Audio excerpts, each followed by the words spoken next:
The airplane cabin felt unusually tense even before the doors closed. Flight 611 was scheduled to depart on time, yet an unspoken heaviness lingered in the air, as if the aircraft itself sensed trouble ahead.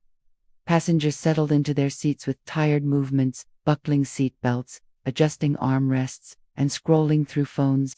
Among them sat Harold Whitman, an elderly man with trembling hands and tired eyes, clutching a worn brown leather bag tightly against his chest. His shoulders were hunched, not just from age, but from a lifetime of learning how to take up as little space as possible. Harold was 78 years old. He had not flown in over a decade. Airports confused him now, with their endless signs, rules, and rushing crowds. Still, he had made this trip because his younger sister was ill, and he wanted to see her while he still could. The bag he held contained nothing dangerous, only medication, documents, and an old photograph of the two of them as children.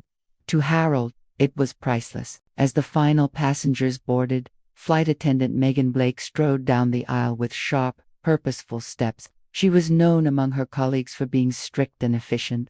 Today, however, efficiency had been replaced by irritation. The flight was behind schedule, a crew member had called in sick, and management had warned her that any delay would be written up. Megan believed firmly that authority was maintained through firmness, and she had little patience left. When Megan reached Harold's row, she noticed the bag in his lap. Her eyes narrowed. In a clipped tone, she told him to place it under the seat or in the overhead bin. Harold looked up slowly, confusion crossing his face. He explained softly that his hands were weak and that the bag contained medicine he needed close by. He asked if he could hold it just until takeoff. Megan sighed loudly, drawing attention from nearby passengers. She repeated the instruction, louder and sharper this time. Harold's fingers tightened around the bag as anxiety crept into his chest. He tried again to explain, his voice shaking, assuring her that it would not block anything. He had followed the rules his entire life. He did not understand why this moment felt different. The exchange grew tense. Megan accused Harold of refusing to comply. Harold's heart pounded as familiar fear returned, the kind that came from being misunderstood and powerless.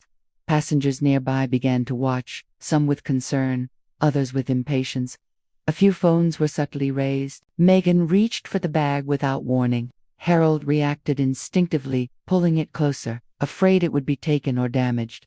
That movement sealed his fate. Megan's voice rose as she called him disruptive. She grabbed his arm and ordered him to stand. Harold tried to comply, but his legs were weak. Pain shot through his knee as he struggled to rise. What happened next unfolded in seconds but felt endless. Megan pulled harder, dragging Harold into the aisle. His bag fell, spilling its contents across the floor. Gasps filled the cabin. Harold lost his balance and nearly collapsed, catching himself on a seat as pain and humiliation washed over him. His breathing became shallow, his eyes wide with panic. Passengers shouted for Megan to stop. A woman across the aisle stood up, yelling that he was an old man and needed help, not force. Someone else demanded the captain be called. Still, Megan continued, insisting she was maintaining order. She dragged Harold several steps down the aisle before another flight attendant rushed forward and intervened. The second attendant placed herself between Megan and Harold. Her face pale with shock, she guided Harold into an empty seat and asked if he was injured. Harold nodded, unable to speak, tears streaming freely now. The authority Megan thought she controlled had evaporated, replaced by outrage and disbelief. The captain's voice came over the intercom, calm but firm, instructing everyone to remain seated. Airport security boarded the plane shortly after. Megan attempted to explain herself, but videos were already circulating, showing a frail old man being dragged down an airplane aisle. Security escorted Megan off the aircraft as murmurs rippled through the cabin. Medical personnel attended to Harold, checking his vitals and wrapping his shaking hands in warm blankets. They retrieved his belongings, carefully placing the photograph back into his bag. Passengers offered words of comfort, some apologizing on behalf of what he had endured. Harold nodded weakly, overwhelmed by the attention yet grateful for the kindness. The flight was cancelled shortly afterward. Passengers were rebooked, but many lingered, shaken by what they had witnessed. The video spread rapidly online, igniting anger and debate. Comment sections filled with outrage, questions about airline training, and discussions about how easily authority could turn into cruelty. Harold spent the night in a nearby hospital for observation. Physically, he would recover. Emotionally, the damage ran deeper. He replayed the moment again and again, wondering what he had done wrong. He had tried to explain, he had tried to comply. Still, he had been treated as a problem rather than a person. The airline issued a public statement the next morning, expressing regret and promising an investigation. Mackin was suspended pending review. Many called it insufficient. Others defended strict enforcement of rules. Harold listened to the news quietly from his hospital bed, feeling small against the noise of public opinion. When reporters asked to interview him, Harold hesitated. He had spent his life avoiding attention, but his sister encouraged him, telling him that speaking might prevent this from happening to someone else. With trembling resolve, Harold agreed. In the interview, he spoke softly. He said he understood rules existed, but compassion should exist too. He described the fear he felt when he was pulled, the helplessness of knowing he could not physically resist. His words carried more weight than any shout could have. Public sentiment shifted further. Advocacy groups called for mandatory de-escalation training. Former flight attendants spoke out about pressure from management. The incident became a case study in how stress, power, and lack of empathy could collide with devastating results. Megan was later terminated. In a brief statement, she expressed regret but did not directly address Harold. Some felt justice was served. Others felt uneasy, recognizing how systems created conditions for failure. Harold did not celebrate her dismissal. He said only that he hoped lessons would be learned. Weeks later, Harold finally completed his journey on a different airline. This time, a young flight attendant noticed his shaking hands and immediately offered help, gently placing his bag where he could reach it. That small act brought unexpected tears to Harold's eyes. He visited his sister, held her hand, and told her the story. She reminded him that his dignity had not been taken, even if it had been tested. He returned home, changed, more aware of his vulnerability, but also of the power of witnesses and shared humanity. The video eventually faded from headlines, replaced by new outrage, new stories. But for those who saw it, the image of a weak-old man dragged down an aisle remained burned into memory. It forced uncomfortable questions about how society treats the elderly, the powerless, and those who cannot fight back. Harold continued his quiet life, tending his garden and writing letters. Sometimes strangers recognized him and thanked him for speaking out. He accepted their words with humility. He never wanted fame. He only wanted understanding. The incident left its mark on airline policies, with new guidelines emphasizing assistance over force. Training videos warned against exactly what had happened to Harold. Change came slowly, but it came. On a final note, Harold kept flying. Each boarding pass was an act of defiance against fear. Each safe landing reminded him that one person's cruelty did not define the world. He believed that stories, once told, could soften hearts and sharpen awareness. That belief stayed with him. He carried it alongside his medicine and photographs, a quiet reminder that dignity deserved protection, especially when voices trembled and bodies weakened, and somewhere between departure gates and crowded aisles. His story continued to travel, urging others to choose compassion before control, humanity before authority, always. The days following the incident unfolded slowly for Harold, each one carrying a strange mix of exhaustion and reflection. His body healed faster than his mind. Bruises faded, soreness eased, but the memory of being pulled down that narrow aisle returned whenever he closed his eyes.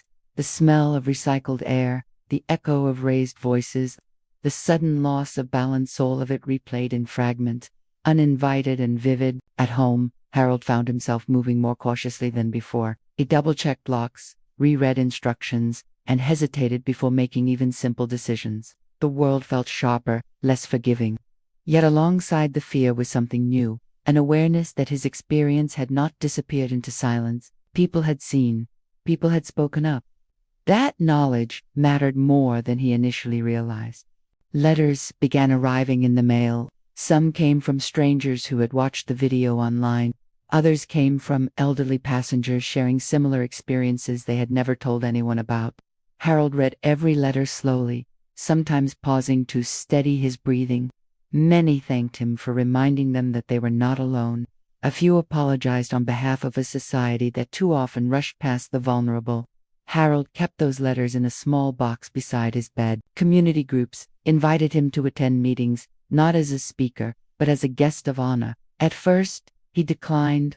Crowds still unsettled him, but eventually, he agreed to attend a small gathering at a local senior center.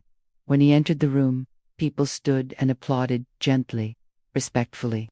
Harold felt overwhelmed, unsure how someone like him had come to deserve such attention. During that meeting, a retired nurse spoke about how authority figures sometimes forgot the physical limitations of aging but easy. A former airline employee discussed how pressure from management could erode empathy over time. Harold listened, nodding, realizing that the incident was not just about one person or one flight. It was part of a larger pattern that needed addressing. Meanwhile, the airline faced mounting scrutiny. Internal memos leaked, revealing strict performance metrics that penalized delays without considering context.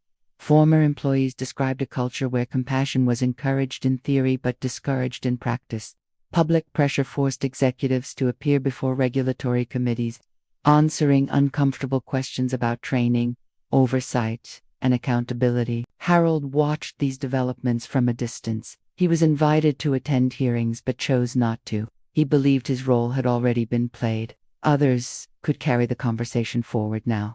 Still, he felt a quiet sense of responsibility, knowing his experience had helped expose something hidden. Megan's story also continued, though mostly out of public view.